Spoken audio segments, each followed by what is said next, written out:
Good morning. Good morning. I hope you're safe and well because that is the most important thing, and all your family as well.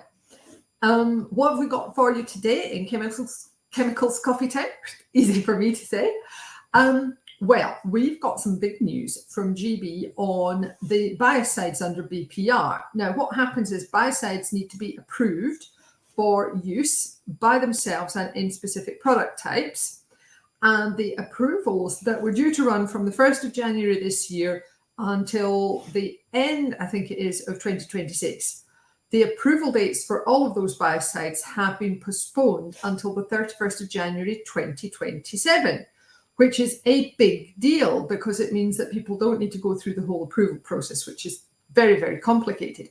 Now, here at TT Environmental, we are worried about the fact that you're going to get resistance if you don't have enough biocides on the market and you end up with like one or two. Then it makes resistance a hell of a lot easier in particular areas, and you can have resistant bacteria for one particular use and then they can jump across to another use, none of which is good news. So overall, we think this is a good idea. However, Ali has spotted that this new date, and I will just confirm it for you, bear with me. Yes, 31st January 2027 is slap bang in the middle of the UK REACH deadlines. And she goes into quite a lot of detail in today's newsletter about her concerns, and they are valid. So it's kind of good news-ish. Now, in case you're not on the HSE biocides email list, and if you are interested in biocides, you should be. There's the bulletin itself is, I'm just going to pop it here. So it was announced via their biocide bulletin rather than anywhere else. But what they've also done is they've put a list of the affected biocides and product types on a web page. Excuse me, trying to talk and type at the same time. Biocides/product types affected by postponement. God, I can't remember how to spell postponement there. Sorry. There we are. So that's that just going below the video as well for you. So you can read all about it, see if anything that you're using, and to be interested in biocides, all you need to be doing is using it in what they call a treated article. That is, you've got paint and you're adding a little bit of biocide to make sure it doesn't go off, that kind of thing. So it is big news, and it does affect a lot of people in the chemical industry and even more people in the chemical using industry, as it were, in the formulators.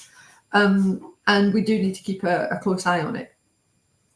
So that's the news from GB. Not a lot of news from the EU, apart from what on earth is going on with the ECHA websites, because they've gone down again this morning. It was planned. They issued a link yesterday about it, a notice on LinkedIn.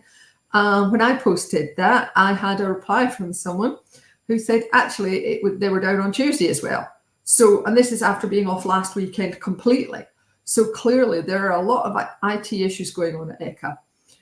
But the other news from the EU is von der Leyen looks like she's throwing her hat in the ring for the EU again. Oh dear. Well, watch this space, I suppose. On better news, there was some really, really good news about mesothelioma, which is the cancer that people who have got asbestosis develop. And it's also, I think, the kind of cancer that you would get with other silicate minerals, because, of course, asbestos is a particular form of silicate mineral, complex silicate mineral. And anyway, there's been a massive worldwide test on a particular treatment regime.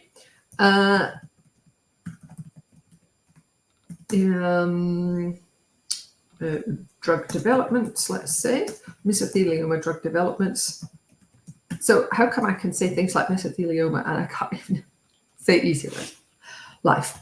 Right. So that link, which is super good news, is going below just now. And, having known people who worked with asbestos and survived, and also knowing, friends who'd got an uncle who died of it, it is a very, very unpleasant drug.